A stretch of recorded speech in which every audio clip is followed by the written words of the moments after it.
Every few years, a generational tech IPO hits the market. The hype is deafening. The revenue growth looks incredible. And retail investors pile in, right at the top. Then the stock drops 60% in 12 months. And everyone asks the same question. How did we not see this coming? You did see it coming. You just didn't know how to read it. Today, I'm going to show you exactly what to look for, using OpenAI's upcoming IPO as a live case study. Because what they're doing right now, in 2026, is one of the cleanest examples of pre-IPO financial engineering I've ever seen. And it's completely legal. Segment 1. The retail investor's only weapon.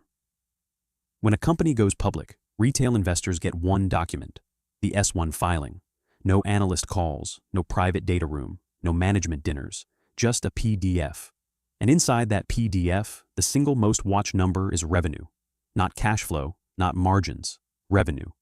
Because revenue tells a story of growth, and growth justifies the valuation, and valuation determines what you pay.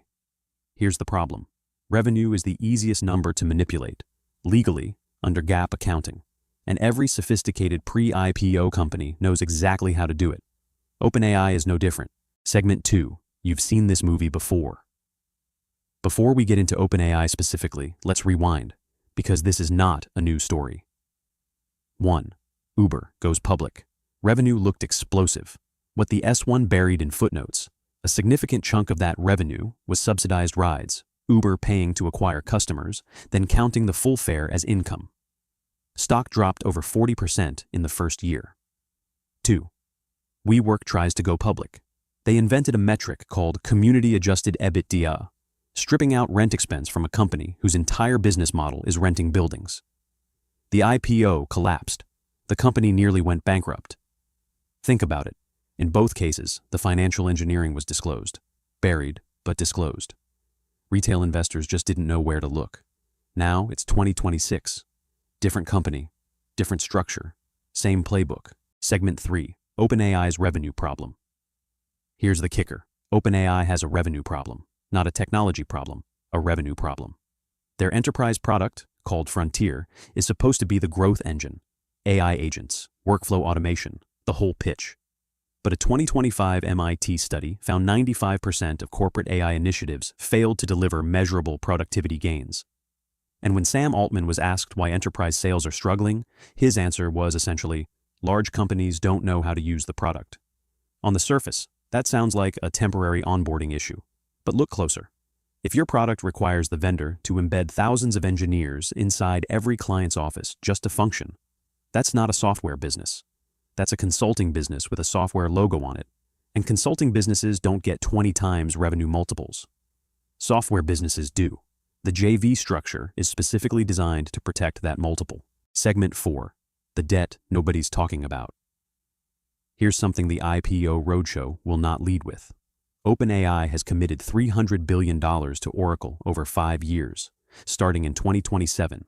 That's $60 billion per year, more than $4 billion per month, before paying Microsoft, Google, or Amazon.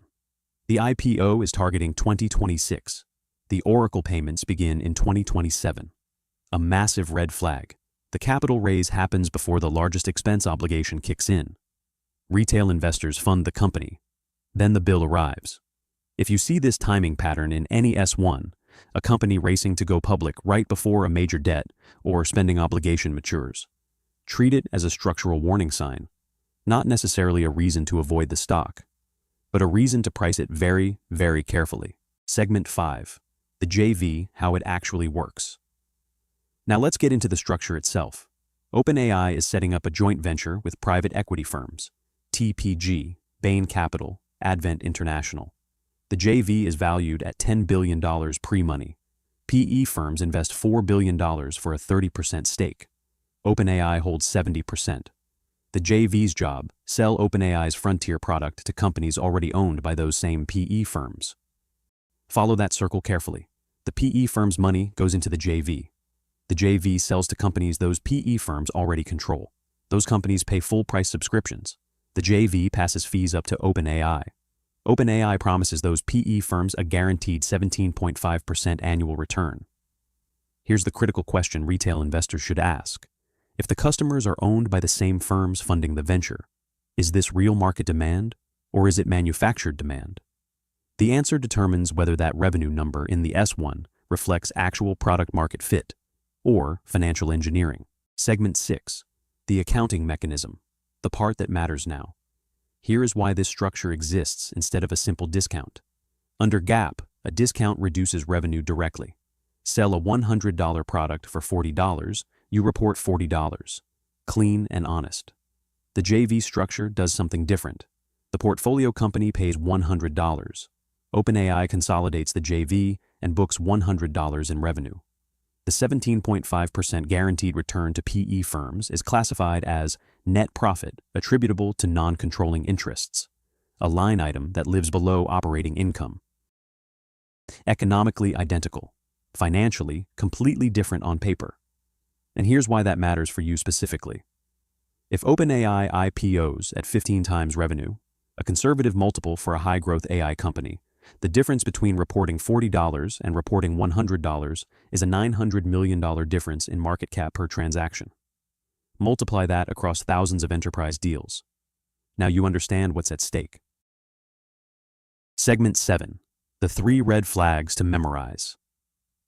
This brings me to the part of the video that actually matters for you as an investor. OpenAI is not unique. This type of structure appears in pre-IPO filings more often than you think. Here are the 3 signals to look for in any S1. Red flag 1. Revenue grows much faster than operating cash flow. Real revenue and cash move together. When they diverge sharply, ask why. Red flag 2. Non-controlling interests appears in the income statement for the first time, right before IPO. This is often how guaranteed returns to financial partners get hidden below the revenue line. Red flag 3. Related party transactions make up a significant share of revenue.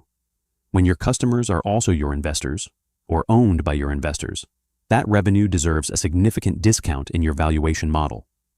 None of these flags mean don't invest. They mean adjust what you're willing to pay. OpenAI may be a genuinely transformative company. The technology may be real. The long-term opportunity may be real. But the price you pay determines your return.